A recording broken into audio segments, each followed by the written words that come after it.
Chettinad cook புக்கில் இன்றைக்கி நம்ம எல்லாருக்குமே ரொம்ப பிடிச்ச அடிக்கடி எல்லாருமே கேட்கக்கூடிய ரெசிபி பூண்டு குழம்பு. பூண்டு குழம்பு வைக்கிறது ரொம்ப ஈஸினாலும் அது பக்குவமாக வச்சோன்னா ரொம்ப சுவையாக இருக்கும், அட்டகாசமாக இருக்கும். 2-3 நாளைக்கு கூட கிடாது.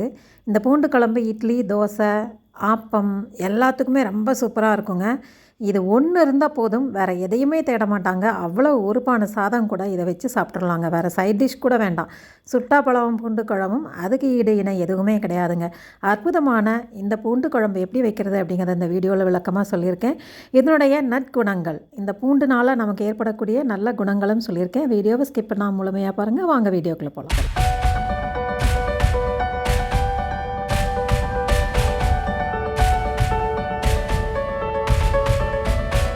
It is a digital way. Chettinad Snacks Online brings the heritage to your doorstep. We connect tiny dots of Chettinad kitchen. Chettinad Snacks Online, the ultimate gateway of heritage-rich homemade products. பூண்டு குழம்புனுடைய செய்முறை விளக்கம் பார்த்துக்கிட்டே இந்த பூண்டினுடைய மருத்துவ குணங்கள் அது எந்த மாதிரி நமக்கு உதவியாக இருக்குது அப்படிங்கிறதையும் இந்த வீடியோவில் சொல்லியிருக்கேன். இந்த வீடியோவை முழுமையாக பாருங்கள், நிதானமாக பாருங்கள். இந்த முறைப்படி செஞ்சிங்கன்னா அட்டகாசமாக இருக்கும். பூண்டு குழம்பு பக்குவமாக செஞ்சிங்கன்னா சூப்பராக இருக்கும். ஒரு 3 டேபிள் ஸ்பூன் நல்லெண்ணெய் காய வச்சுட்டு சோம்பு, சீரகம், வெந்தயம் தாளிச்சிருக்கேன். கடுகு சேர்க்குறதில்ல, நான் கெட்டி குழம்பு எதுக்குமே கடுகு சேர்க்க மாட்டேன். சோம்பு, சீரகம், வெந்தயம் அது நல்லா பொன்னிறமாக வந்ததுக்கப்புறம் ஒரு 25-30 பல்லு பூண்டு இருக்க மாதிரி உரித்து வச்சுக்கோங்க, ரெடியாக வச்சுக்கோங்க. அந்த பூண்டையும் நீட்டமாக கட் பண்ணிவிட்டு போட்டுக்கலாம், பெருசாக இருந்ததுன்னா. அதை சேர்த்து லைட்டாக வதக்கி விடுங்க. ரொம்ப வதங்கி பொன்னிறமாக வரணுங்கிறதெல்லாம் இல்லை. ஓரளவுக்கு அந்த பச்சை வாசம் போயினதுக்கப்புறம் வெங்காயம் இதே அளவு, எந்த அளவு பூண்டு சேர்க்குறோமோ அந்த அளவு சின்ன வெங்காயம் சேர்த்துக்கோங்க. ரெண்டுக்கும் மருத்துவ குணங்கள் எக்கச்சக்கமாக இருக்குது. இந்த பூண்டும் சின்ன வெங்காயம் காம்பினேஷன் அருமையாக இருக்கும். இப்போ நான் அந்த சின்ன வெங்காயத்தையும் கருவேப்பிலையும் சேர்த்துருக்கேன். இது ரெண்டும் நல்லா பொன்னிறமாக வெந்து வரணும். இது எண்ணெயில் வேகும்போது தான் சுவை அதிகமாக இருக்கும். இது எண்ணெயில் வெந்துடுச்சுன்னா குழம்பு நீங்கள் சேர்த்த உடனேயே எண்ணெய் விட்டுட்டு அழகாக வர ஆரம்பிச்சிடும். இதுக்கு நல்லெண்ணெய் ரொம்ப நல்லது. நல்லெண்ணெய், பூண்டு, சின்ன வெங்காயம், கருவேப்பிலை. பூண்டு ஜீரண சக்திக்கு ரொம்ப நல்லது. சின்ன வெங்காயம் நம்ம உடம்புல இருக்க உஷ்ணத்தை சமநிலையில் வச்சுக்கிறதுக்கு உதவும். சின்ன வெங்காயம் பூண்டும் வதங்கின உடனே ஒரு பெரிய தக்காளி, நல்லா கனிஞ்ச தக்காளி, ஒரு பெரிய தக்காளி எடுத்து சின்னதாக கட் பண்ணிவிட்டு இந்த வெங்காயம் பூண்டோடு சேர்த்து வதக்கிக்கலாம். இந்த தக்காளியும் இது கூட சேர்ந்து வதங்கிடட்டும்.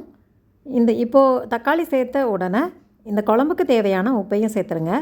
4 பேர்த்துக்கு ஆகிற மாதிரி நான் குழம்பு பண்ணுறதுனால 2 டீஸ்பூன் அளவுக்கு கல் உப்பு சேர்த்துருக்கேன். உங்கள் சுவைக்கு தகுந்த மாதிரி நீங்கள் உப்பு சேர்த்துக்கோங்க. உப்பு சேர்த்துட்டிங்கன்னா தக்காளி நல்லா தோல் விட்டு அழகாக வெந்து வந்துடும். இது நல்லா கலந்து விட்டுருங்க. இப்போது இந்த குழம்புக்கு தேவையான மஞ்சப்பொடி சேர்த்துக்கலாம். இதுக்கு நீங்கள் சாம்பார் பொடியும் சேர்க்கலாம், வத்த குழம்பு பொடியும் சேர்க்கலாம். மஞ்சப்பொடி கொஞ்சோண்டு ஒரு 1/2 டீஸ்பூன் அளவுக்கு சேர்த்துட்டு இந்த குழம்புக்கு 2 டீஸ்பூன் சாம்பார் மிளகாய் தூள் சேர்த்துக்கங்க, இல்லது வத்த குழம்பு பொடி சேர்த்துக்கங்க. சாம்பார் மிளகாய் தூள் ஆனாலும் வத்த குழம்பு பொடி ஆனாலும் செட்டிநாடு ஸ்நாக்ஸ் ஆன்லைனில் வீட்டு பக்குவப்படி பக்குவமாக செஞ்சு பேக் பண்ணி உங்களுக்கு கிடைக்கும். அதையும் நீங்கள் வாங்கி பயன்படுத்தலாம். நான் செட்டிநாடு ஸ்நாக்ஸ் ஆன்லைனில் வாங்குகிற வத்த குழம்பு பொடி இப்போ 2 டீஸ்பூன் சேர்த்துருக்கேன்.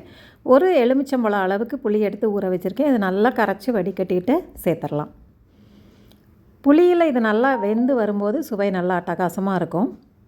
அதுக்காக தான் ஒரு எலுமிச்சம்பழம் அளவுக்கு புளி எடுத்து நல்லா கரைச்சிட்டு இதில் சேர்த்துருங்க.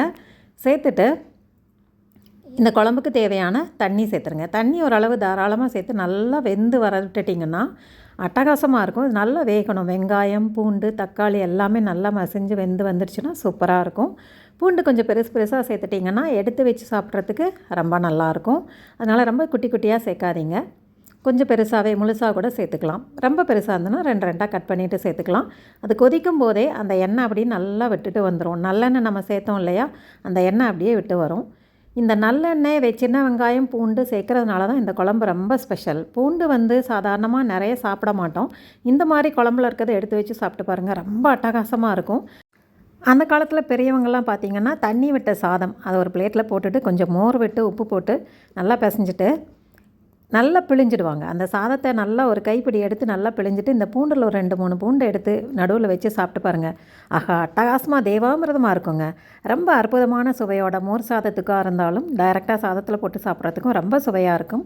எல்லாத்துக்குமே ஒத்து போகிற இந்த பூண்டு குழம்பை அடிக்கடி செஞ்சு சாப்பிடுங்க. உணவில் அடிக்கடி பூண்டு சேர்த்துக்கோங்க. உங்களுக்கு கொலஸ்ட்ரால் கம்மியாகும். பூண்டு சேர்த்துக்கிட்டிங்கன்னா ப்ரெஷர் கம்மியாகும். நம்ம ஏற்கனவே பாலில் பூண்டு வேக வச்சு ஒரு வீடியோ போட்டிருக்கோம், ப்ரெஷர் கொலஸ்ட்ராலுக்கு ரொம்ப நல்லதுன்னு சொல்லிட்டு. தாய்மார்கள், பாலூட்டும் தாய்மார்களுக்கு பூண்டு நிறைய சாப்பிட்டிங்கன்னா நல்லா பால் சுரக்கும். அந்த மாதிரி நிறைய அற்புத குணங்கள் பூண்டில் இருக்கிறதுனால பூண்டை அடிக்கடி உங்கள் உணவில் சேர்த்துக்கங்க. ஆரோக்கியமான அந்த பூண்டினுடைய நற்குணங்கள் பற்றி இன்னும் நிறைய பார்க்கலாம். இந்த பூண்டு எடுத்து வச்சு சாப்பிட்றதுக்கு ரொம்ப நல்லாயிருக்கும். இன்றைக்கி மத்தியானத்துக்கு சாதம், பூண்டு குழம்பு, சுட்டாப்பழம், இதுதான் இன்றைக்கி நம்ம வீட்டில் சாப்பாடு.